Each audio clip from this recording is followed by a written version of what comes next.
Hello again, everyone. Welcome back to another edition of the New Character Matters, Part 3 of a series on the capacity to love, the essence of what I call good character.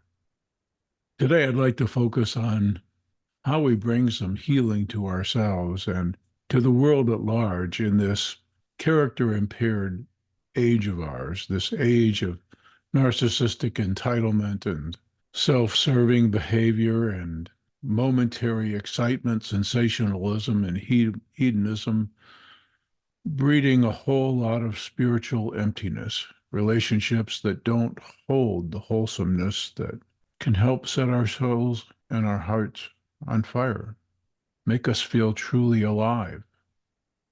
Now, there's a saying that hopefully we will want to be the very change we'd like to see in the world.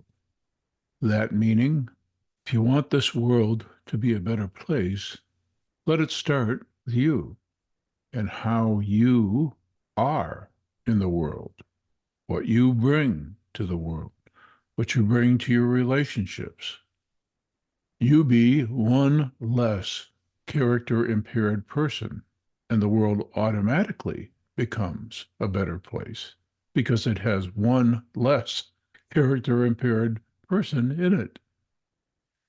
That seems trite and simple in a way, but it's not. It's much more profound than that. But there are steps to getting there.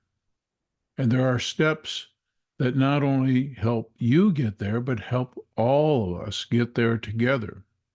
And I outline them in my book, Essentials for the Journey. And the proverbial first step is waking up, gaining awareness of the bigger picture, recognizing that even though we're hardwired to be relatively self-focused, we're a part of something. Everything and everyone is inherently interconnected. Everything we do, everything we intend has consequence, has impact. Everything affects the other. Everything is in relationship inherently. The secret is, and the profound thing to contemplate is, yes, everything is in relationship. We all have relationships. The question is, what's the character of that relationship? And the only real question to answer in the end is the character of the relationship genuinely loving or not? And for us to be able to answer the question reliably, we have to know what love really is, which we talked about in the last two episodes. And we have to have the heart to do it. So it all starts with that awareness.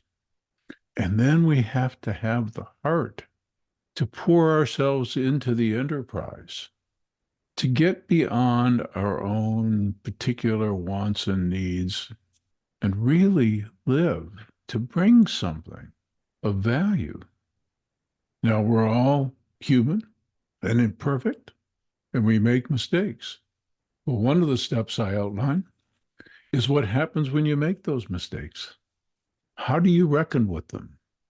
Do you reckon with them with excuses or with rationalizations or with denial?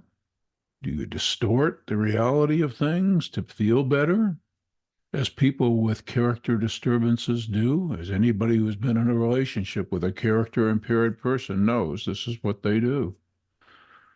Or do you honestly and humbly self-reckon and say, you know what? I really got off the path of genuinely loving here. I succumbed to something that's human. And with the help and support of others, and with a recommitment of my heart, by all manner of graces, perhaps I can do better. At least I will commit myself to doing my best to do better.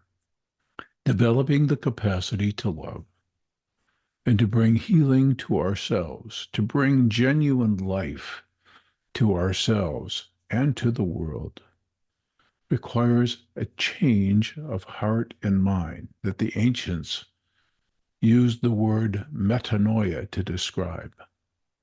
A new way of seeing, a new way of being, a reorientation of sorts, not from the way that the world trains us to be, but to the way that a bigger, brighter vision shows us can be.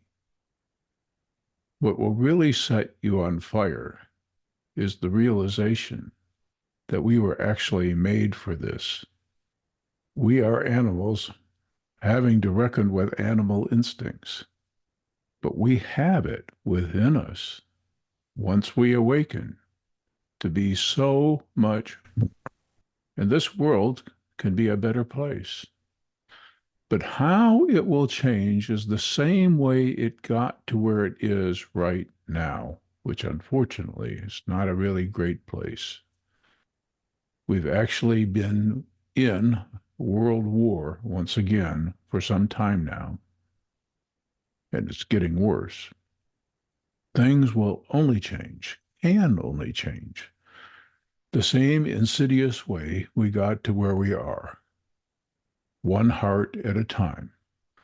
As one heart at a time became increasingly corrupted, social structures themselves became corrupted, and it began a vicious cycle between individual hearts and social structures and norms and other environmental factors, a vicious cycle spiraling into rampant character dysfunction, relational harm and pain, disappointment and heartache that happened incrementally, insidiously, slowly, over time.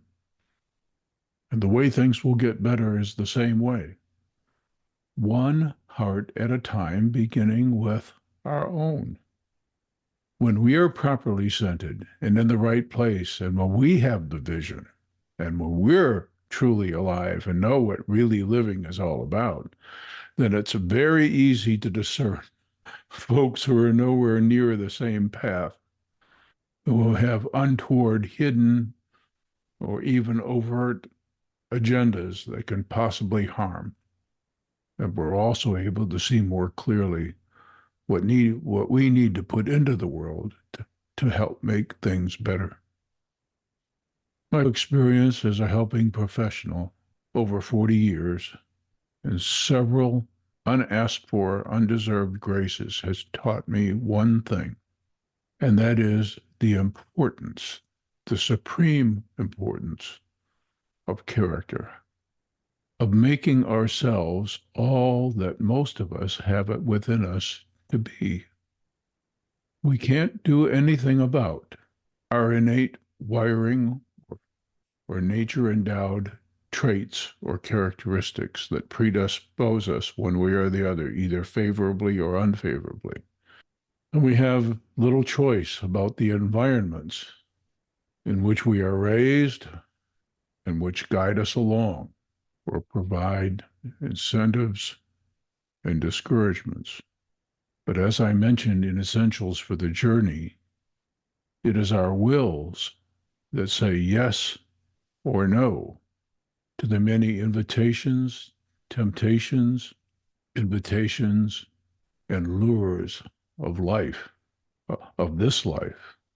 And if we're awake, fully awake, in that yes or no, we can say whether or not we want some momentary pleasure that brings us something, something that could easily trap us or deceive us, or whether we will settle for nothing less than love.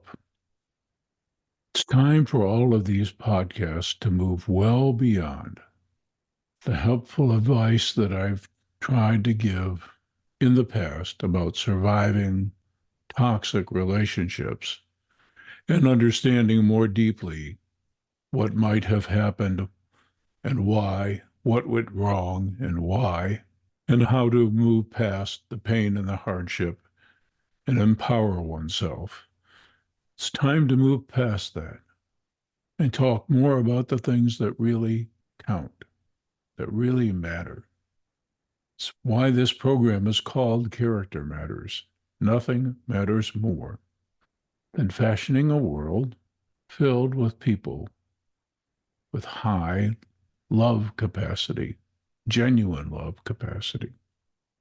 And how we'll do it is one heart at a time, beginning with our own.